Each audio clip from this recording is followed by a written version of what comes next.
안녕하세요, 헬로동원입니다. 저는 아이폰 16 프로가 나오자마자 구매를 해서 지금까지 쓰고 있어요. 16 프로랑 16 프로 맥스 두 개를 다 쓰고 있습니다. 근데 사람들이 제일 많이 물어보는 게 어떻게 카메라 세팅을 해야 되는지 되게 많이 물어보시더라고요. 실제로 옛날에는 뭐 사진이든 영상이든 별로 설정할 게 없었어요. 근데 요즘에 카메라가 너무 좋아지면서 설정할 게 되게 많아져 갖고 제가 여러분들에게 어떤 설정이 좀 좋은지 좋은 것만 콕콕 집어서 알려드리도록 할게요. 저랑 같이 이 화면 녹화 보면서 따라해 보시면 어렵지 않으실 겁니다. 먼저 설정에 들어가셔서 카메라 항목에 들어가 주시면 돼요. 들어가면 카메라 컨트롤이라고 되어 있는 곳은 한번 눌러 볼게요. 여기는 아마 16 프로 쓰시는 분들은 다 아시겠지만 요 사이드에 새로운 버튼 하나가 생겼죠. 요걸 이용해서 카메라를 조작하는 건데 제가 지금까지 써보면서 느낀 거는 세로로 사진이나 영상을 찍으면 이게 좀 불편하더라고요. 그러니까 이렇게 들고 찍으면 약지로 이걸 눌러야 되니까 좀 어렵고 오른손으로 또 들자면 이게 엄지가 또 애매한 위치에 있더라고요. 그래서 이걸 뭐 두 손으로 하기도 좀 애매해서 아직까지는 쓰고 있지 않아요. 이거는 제가 생각했을 때 가로로 사진 영상을 좀 찍으시는 분들이 많이 쓰는 게 아닌가 싶습니다. 확실히 이렇게 두고 찍으면 좋더라고요. 자, 먼저 여기서 미리 보기 원본은 일단 켜주시고요. 한 번, 두 번 클릭 중에 한 번으로 바꿔주시면 돼요.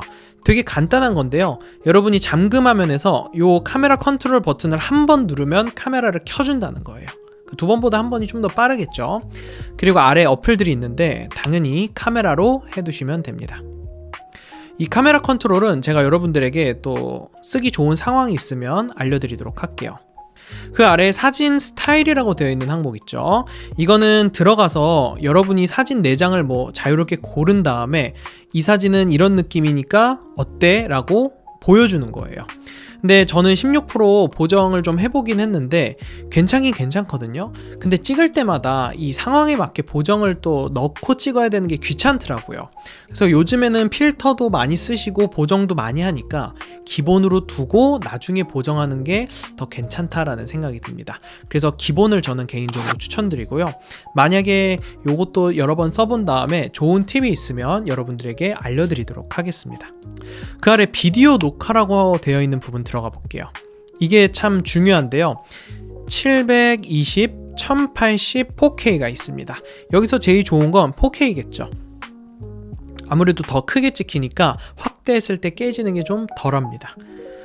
그런데 4K의 단점은 아무래도 용량이 크다는 게 있겠죠.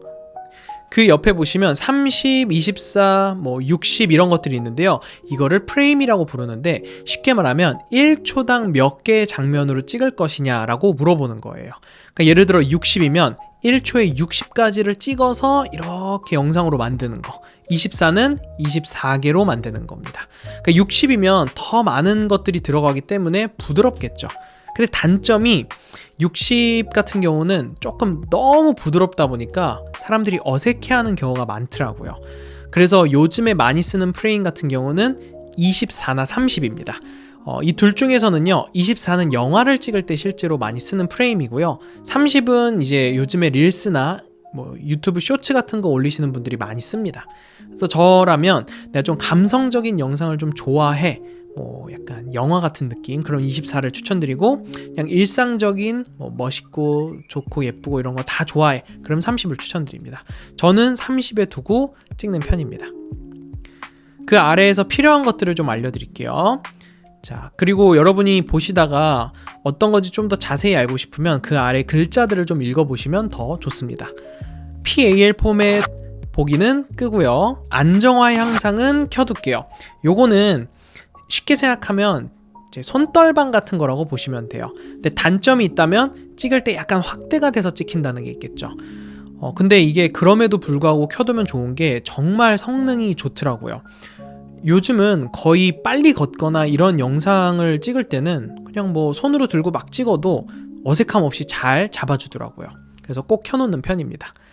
자, 그 다음에 액션 모드 저조도 끄고요. HDR 비디오는 끌게요.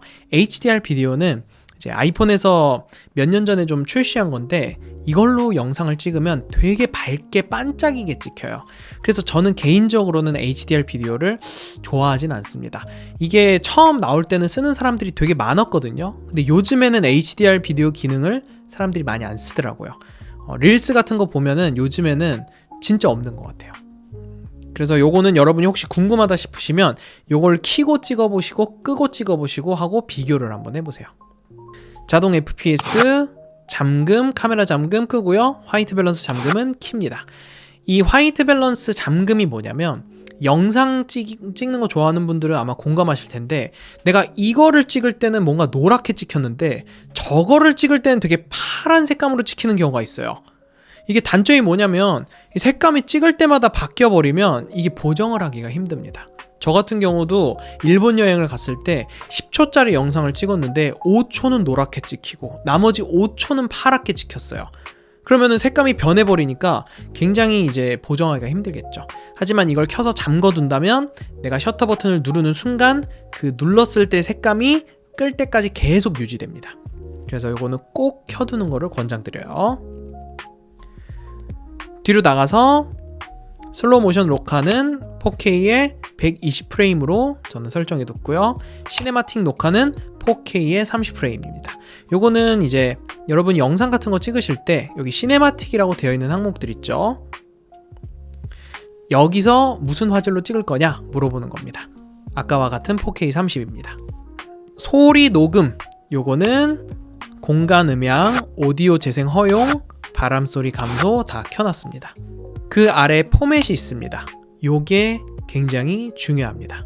들어가면 고효율성과 높은 호환성이 있어요.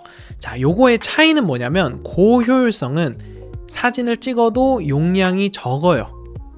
근데 높은 호환성은 용량이 커요. 그러니까 당연히 고효율성이 좋겠죠. 단점이 있다면 이게 애플 제품에만 호환이 되기 때문에 이 고효율성으로 찍고 갤럭시로 보내거나 윈도우로 보내면 안 열립니다. 그래서 그런 단점이 있다는 점만 우리 생각해 주시면 됩니다. 근데 우리가 어차피 요즘에 찍고 보정도 하고 필터도 넣잖아요. 그런 거 넣고 다시 저장하면 높은 호환성 파일로 저장이 거의 되기 때문에 고효율성으로 놔도 큰 문제는 없습니다. 사진 모드라고 되어 있는 부분은 24메가픽셀로 바꿔주세요. 그 아래 프로로우 및 해상도 제어기를 켜주세요. 이걸 키면 여러분이 이제 사진을 찍을 때마다 오른쪽 위에 HEIF 최대라고 되어 있는 항목 있죠? 요게 생깁니다. 이거를 저는 켜두고 찍는 거를 강력 추천드려요. 사실 예전에는요 제가 알기로는 15 프로부터 4800만 화소가 찍혔는데 그 이전부터는 사진의 화질 설정하는 항목 자체가 거의 없었어요. 근데 이제부터는 이 화소수가 생기면서 되게 중요해졌습니다. 그래서 16 프로 사시는 분들은 이 화질 설정을 반드시 해두셔야 돼요. 그리고 기본 프로 포맷에 들어가면 자 HEIF 최대 프로로우가 있죠. 여기서 뭘로 두냐?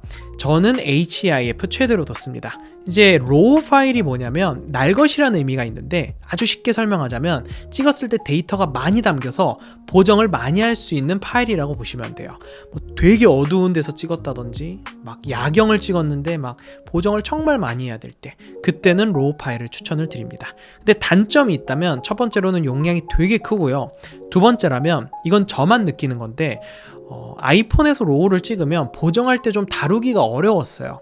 예를 들어 선이라든지 질감이라든지 이런 부분들이 뭔가 보정을 했을 때 살리기가 좀 어렵다라는 느낌이 저는 개인적으로 들었어요. 그래서 저는 그런 이유 때문에 HEIF 파일을 쓰고 있습니다. 그런데 요거는 여러분의 취향 따라 좀 달라질 수 있기 때문에 여러분이 마음에 드시는 걸 선택하시면 돼요. 만약에 로우 파일을 찍으신다고 하면 48메가픽셀로 당연히 두셔야겠죠. 그리고 그 아래에는 JPEG, XRAG 무손실로 설정해 뒀습니다. 자, 그럼 여러분이 이제 사진을 찍어도 자, 요거 한번 보시죠. 들어가서 I를 눌러서 한번 보면 자, 여기 24메가픽셀로 지금 나와 있죠. 이건 왜 그러냐면 여러분이 설정을 오른쪽 위에 HEIF 파일을 안 켜놔서 그래요. 요거를 키고 최대로 한번 다시 찍어 볼게요.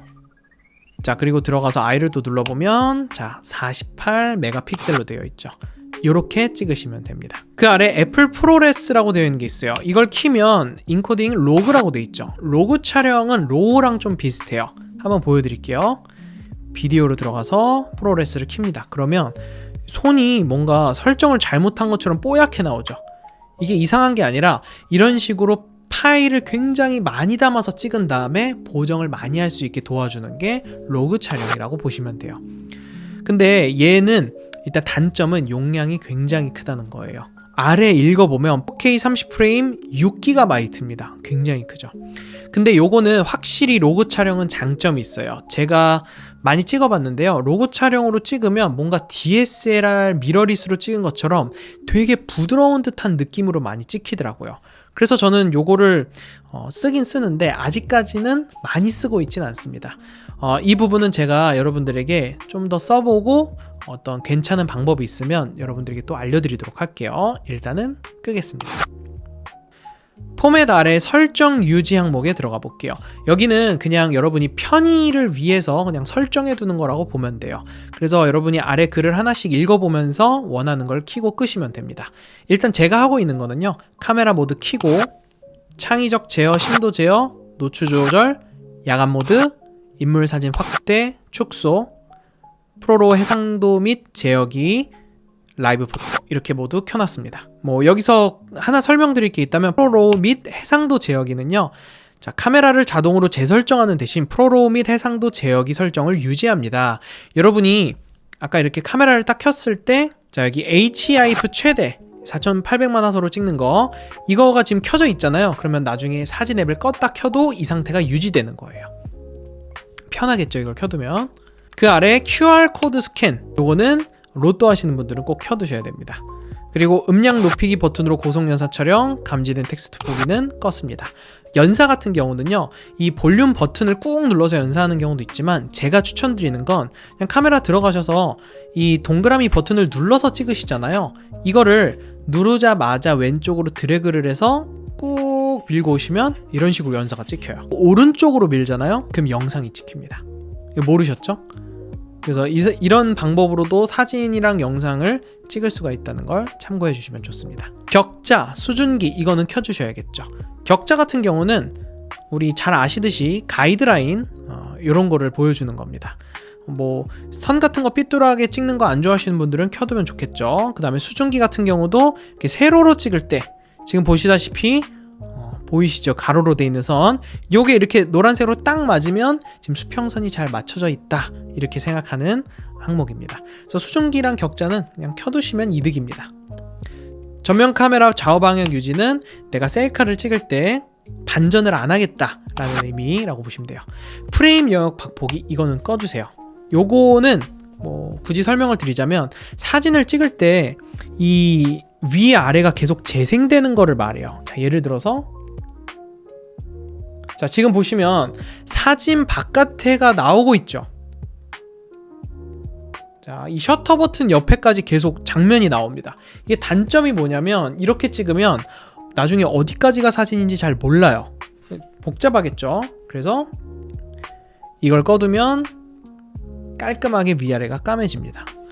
은근히 불편한 기능이니까 꼭 꺼두시길 바래요. 퓨전 카메라 28mm, 35mm 전부 다 켜두시고요. 1, 1.2, 1.5가 있죠. 이거 제가 설명을 한번 드릴게요. 카메라 들어가서 자, 1이라고 되어 있는 부분을 그냥 터치하시면 28mm 1.2 곱하기가 나오고요. 한 번 더 누르면 35mm 1.5가 됩니다. 이걸 이용해서 마치 확대처럼 쓸 수 있는 거예요. 이거 쓰는 거 추천드릴게요. 그리고 이건 간단한 팁인데요. 화질에서 좀 좋은 화질 구간을 좀 알려드리면 1배, 자, 한 번 눌렀을 때 1.2배, 한 번 더 눌렀을 때 1.5배, 이 세 개는 화질이 굉장히 좋아요. 예를 들어 보세요. 1이면 4800만 화소가 되고요. 1.5만 하더라도 2400만 화소로 찍을 수 있어요. 그러면 약간 옛날 아이폰에서 찍던 그 약간 선이 진한 느낌을 좀 벗어나서 찍을 수가 있습니다. 그래서 저는 이거 꼭 쓰라고 추천드리고요. 그 아래는 기본으로 뭘 세팅해 둘 거냐라고 물어보는 건데 당연히 1이 좋겠죠. 자, 사진 모드에서의 인물 사진 이건 켜두고요. 더 빠른 촬영 우선 처리는 꺼둘게요. 이거는 빨리 찍으면 얘가 빨리 찍도록 도와주는 거예요. 단점이 있다면 빨리 찍다가 화질 자체가 좀 낮아질 수 있다는 단점이 있습니다. 그래서 저는 요거는 꺼두는 편이고요. 번외로 16%부터는 셔터렉이 많이 줄어들었어요. 셔터렉은 찍다 보면 막 느려지고 핸드폰이 멈추는 현상들이었거든요. 그런 것들이 좀 많이 사라져서 요즘에는 빨리 찍어도 잘 찍힙니다. 렌즈 수정은 우리가 0.5배로 사진을 찍었을 때 이렇게 0.5로 뭔가 찍었을 때 삐뚤게 나오는 부분들을 저절로 교정을 해주는 거예요. 당연히 켜두면 좋겠죠? 마지막으로 접사 촬영 제어기, 요거는 여러분이 켜두시는 게 좋습니다. 이거 설명을 한번 드리면 좋을 것 같아요. 사람들이 제일 많이 요즘 스트레스 받는 것 중 하나가 가까이서 뭔가를 찍으려고 하면 얘가 왼쪽 아래 꽃이 노란 게 생겨요. 이거 되게 싫어하시는 분들이 많으세요. 이게 무슨 말이냐면 우리가 가까이 가서 찍으면 1배 카메라가 화질이 제일 좋거든요. 근데 이게 0.5배 카메라로 가까운 걸 찍어버리는 거예요. 그러니까 굉장히 안 좋은 화질로 찍히겠죠. 이때 방법은 간단해요. 그냥 꽃을 눌러서 0.5배 카메라를 끄세요. 그러면 가까이 있는 게 초점이 안 잡히잖아요, 얘가. 그럴 땐 어떻게 하냐면 그냥 좀 뒤로 많이 가세요.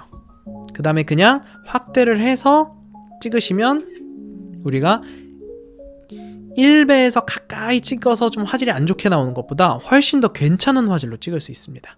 그래서 정리하자면 가까이서 꽃이 나왔을 때는 꽃을 끄고 뒤로 가서 그냥 확대를 좀 해서 찍자. 그러면 좋은 화질로 찍힌다. 저는 실제로 일상생활에서도 이렇게 찍고 있습니다. 자, 이렇게 여러 가지 설정들을 좀 알아봤는데요. 별로 어렵진 않으시죠? 혹시 궁금하신 점이 있다면 댓글 남겨주시면 좋고요. 그리고 여러분들에게 또 도움되실 만한 내용이 있다면 제가 다음에 또 여러분들에게 알려드리도록 하겠습니다. 감사합니다.